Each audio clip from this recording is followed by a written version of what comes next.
Hi friends, it's me again. So this week I've decided to just make a quick video about my thoughts on some things. There have been three very important things that have happened so far this year. One being the Dunn trial, the second one being Macklemore winning all of the Grammys, and the third being that this is the 50-year anniversary of the Civil Rights Act being passed. These three things don't seem like they're connected on the surface, but once you dig a little deeper, you find that they actually are all connected. I'm going to make a point for that today. So first things first, the Michael Dunn trial. If you don't know what I'm talking about, then chances are you're not even watching this video, so I'm not going to go into what it was and what happened. But I will say that one of the jurors actually spoke out yesterday, I think, or the day before, and basically said that on the jury, none of them, while they were deliberating, thought that the crime was racially motivated, that it was never presented that way in court, and that they just never thought about it that way. Now, even if you take that at face value and you say, okay, yeah, he didn't shoot him because he was black, or he didn't shoot at those kids because they were black, there is most definitely a racial motivation behind it. Even if he doesn't think that he is racist or that he had any sort of bad thoughts about black people, he most definitely does. You can tell by the letters that he wrote to his girlfriend from jail that he has these sort of negative connotations of black people.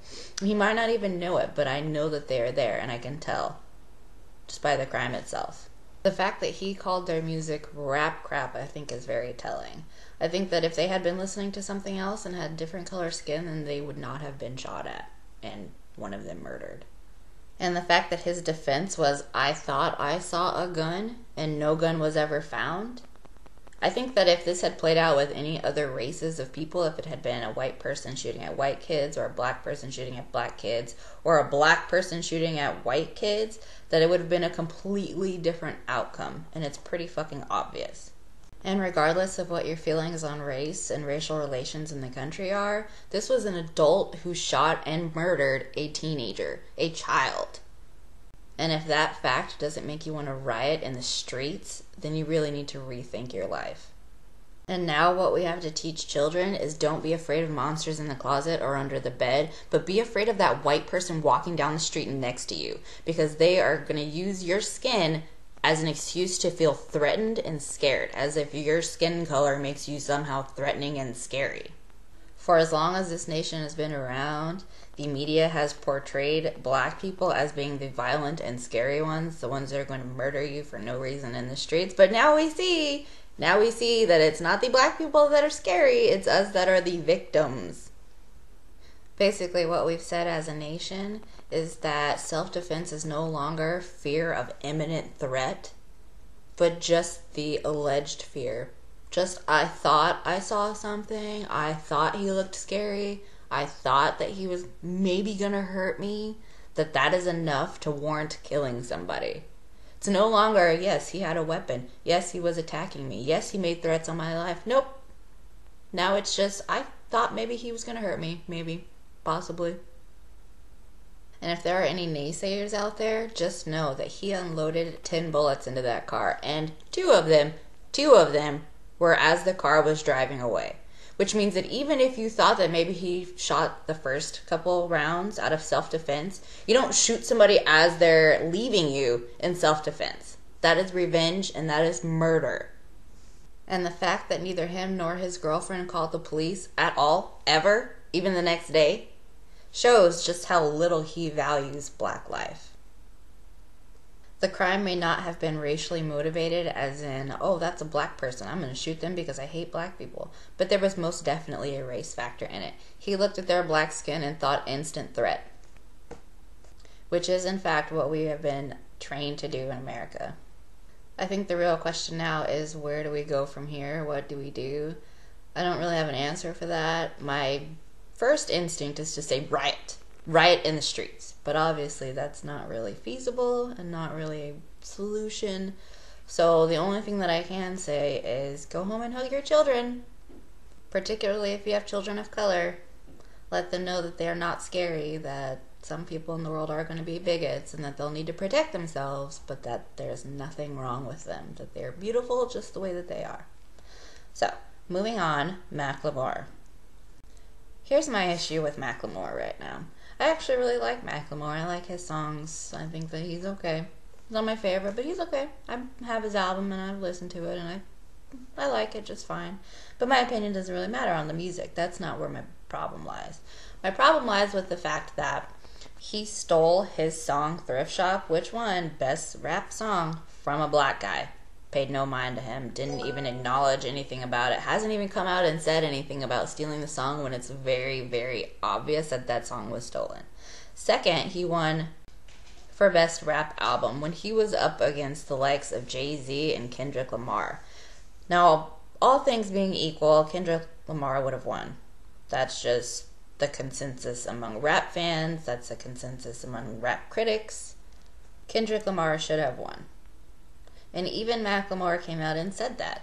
He sent out a tweet of the text message that he sent Kendrick saying, "You got robbed," which means that he understands about white privilege and he understands that somebody who's black made a better album than him. So if you don't see that those two things go together, then you're blind. But he actually does see that those two things are related and that those two things go together. And the best thing for him to do would have been to go up and graciously accept it and then acknowledge the fact that he knew that the only reason that he won was because he was white. My beef with Macklemore isn't that he won, it's that he knows that he won unfairly and that he should have said something about it but didn't. You can send a tweet all day, but that doesn't mean anything. You had the perfect platform to discuss exactly what was wrong with the Grammys at the Grammys. Pre-Grammys, Macklemore did an interview and said, and I quote, "I have a certain responsibility to speak on the issue of race." Wouldn't that have been the perfect opportunity when there are millions and millions of people watching? My biggest beef with Macklemore is that he claims to love rap and love hip-hop, and he also claims that he understands that he has white privilege and what that is, and yet he didn't take the perfect opportunity to express that to America. I get that he's a young guy and he just won a Grammy and that his work was validated, but he won 9 Grammys, not just one. If you get up there and you're kind of shell-shocked for the first one, fine, but that gives you 8 other opportunities to say something, and he didn't, and that's my beef with him.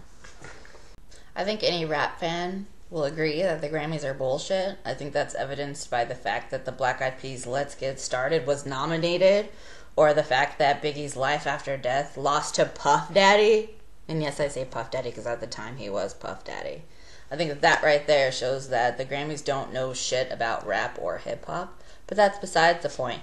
Macklemore had an audience of millions and millions of millions of people, and he could have used that as a teaching opportunity and chose not to. So finally, that brings us around to the Civil Rights Act, which was supposed to end discrimination in the workplace, discrimination in housing, discrimination in public buildings, those sorts of things. It's 50 years later. Don't really see that much of an improvement. I think back then, having, whites only and blacks sit over there signs in restaurants, okay, yeah, that's gone. Anybody see any other differences? Because I sure don't. I think the statistics prove that blacks are hired less, that we're given less opportunities to go educate ourselves, that we're given less access to things like home loans. So if someone can tell me what the Civil Rights Act actually did for us, I'm all ears. I know I wasn't around back then, so I can't really say that things aren't any different, but I could venture a guess. One thing that the Civil Rights Act did, or helped to do, I guess, was get rid of laws that banned interracial couples, so I'm alive today. I guess that's a benefit, right? But I'm going to have less access to education, less opportunities to get hired for jobs. I'm going to get incarcerated more. I'm going to get longer sentences for the same crimes. I guess I can date whoever I want, though? So 50 years later, and we're still no closer to racial equality or racial unity. If anything, we've taken a bunch of steps backwards. I don't know how to solve this problem. I don't know what we can do about it.